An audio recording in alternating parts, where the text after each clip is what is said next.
Now, the ninth edition of the Future Investment Initiative has opened in Riyadh, Saudi Arabia. The event brings together global leaders, investors and innovators to explore new pathways to shared prosperity. Arise correspondent Georgina Ndukwe Ezanyika reports. The Future Investment Initiative, now in its ninth year, continues to shape the world's investment agenda, bringing together top leaders, investors and policymakers under one roof to chart the course towards global prosperity. With over 250 panel discussions, this year's summit tackles pressing global challenges from income inequality and trade realignment to the race to quantum computing and artificial intelligence, as well as progress in energy transition. Among the high-profile speakers are Prince Abdulaziz bin Salman, Saudi Arabia's Minister of Energy, Han Zheng, Vice President of China, Ngozi Okonjo-Iweala, Director General of the World Trade Organization, and President Paul Kagame of Rwanda. Over the next 3 days, the summit will spotlight bold ideas, global partnerships, and new investment strategies aimed at shaping the future of finance, innovation, and sustainable growth. The ninth edition of the Future Investment Initiative holding in Riyadh, Saudi Arabia's capital city, will serve as a global platform to identify actionable solutions and forge new partnerships between governments and the private sector. Guided by the summit's theme, Key to Prosperity, Unlocking New Frontiers of Growth, conversations here will center around unlocking pathways to sustainable growth, harnessing breakthroughs in innovation, and of course, shaping capital for a future that empowers humanity's next chapter. From Riyadh, Saudi Arabia, Georgina Ndukwe Ezanyika, Arise News. And Arise correspondent Georgina Ndukwe Ezanyika joins me now on the line from Riyadh. Good to see you, Georgina, wearing a different hat, if I might say so. Talk us through the latest that's going on there at that event in Riyadh where you are. Hello, Charles. Yes, indeed. We're in a different cap now, right?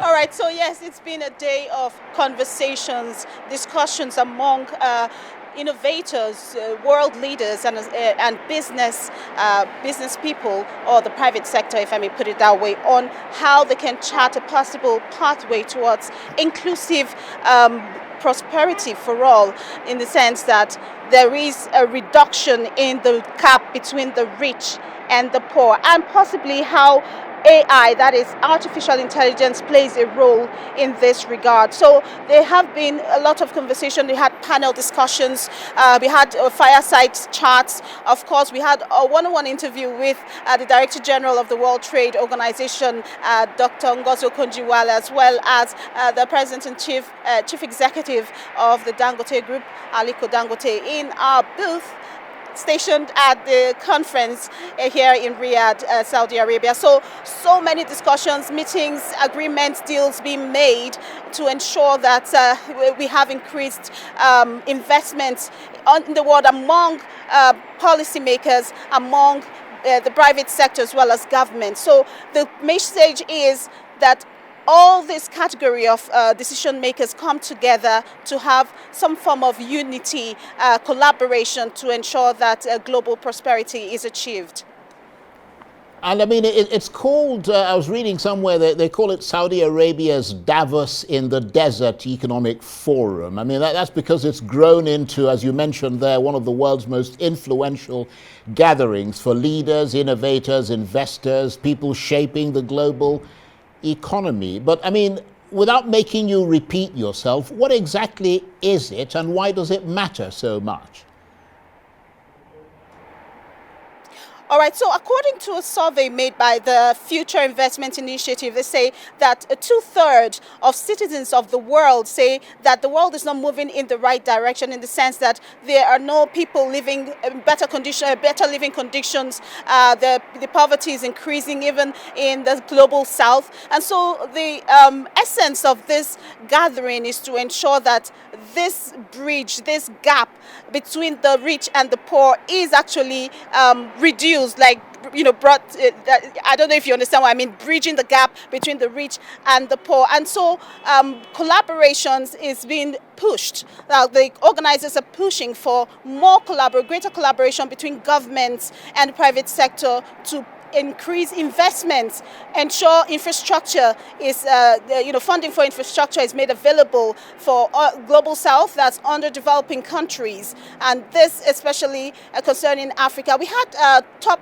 government officials here, for instance, the president of Rwanda, Paul Kagame, also talking about how it is important for African countries to also benefit from these form of partnerships that's currently going on, the conversation going on at the summit.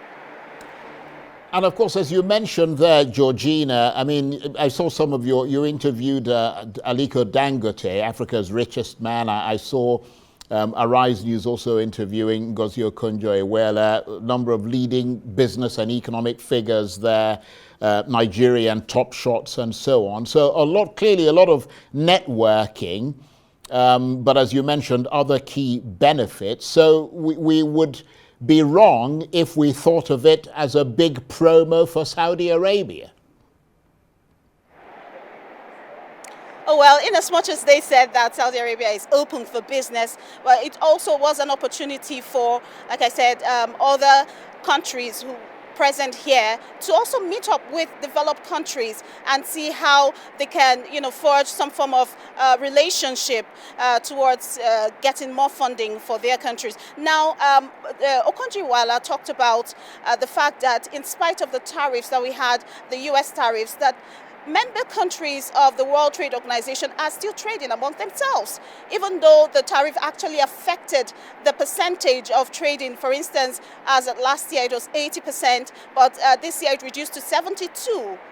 Very little, reduction in that percentage, but still, the fact that the economy is still resilient, in the fact that the member countries of the WTO are still trading among themselves, and indicating that, look, in spite of the economic troubles that we have, or that is being experienced by some countries, the economy is still resilient, it's still working hard, it's still pushing forward. Aliko Dangote also talked about the fact that African countries need to come together, work together, and invest in themselves, turn raw materials into finished goods before we think of inviting foreign investors into the continent to fund. So we African countries still have a lot of work to do, in the sense that we need to work on turning raw materials that we have, that currently exist on our continent, into finished products and then sell or export to the international market. Indeed, and I hope you can still hear me there, just very briefly, because we're almost out of time. Does it look like Nigeria is going to be signing any big deals there? For now, we don't know if there are any deals that are being signed, but by tomorrow, since conversations continue, we'll get to know more on that. But for now, nothing yet. Okay, Georgina, enjoy your time in Saudi Arabia. Georgina Ndukwe Azanyika is Arise correspondent. She was talking to me on the line there from Riyadh.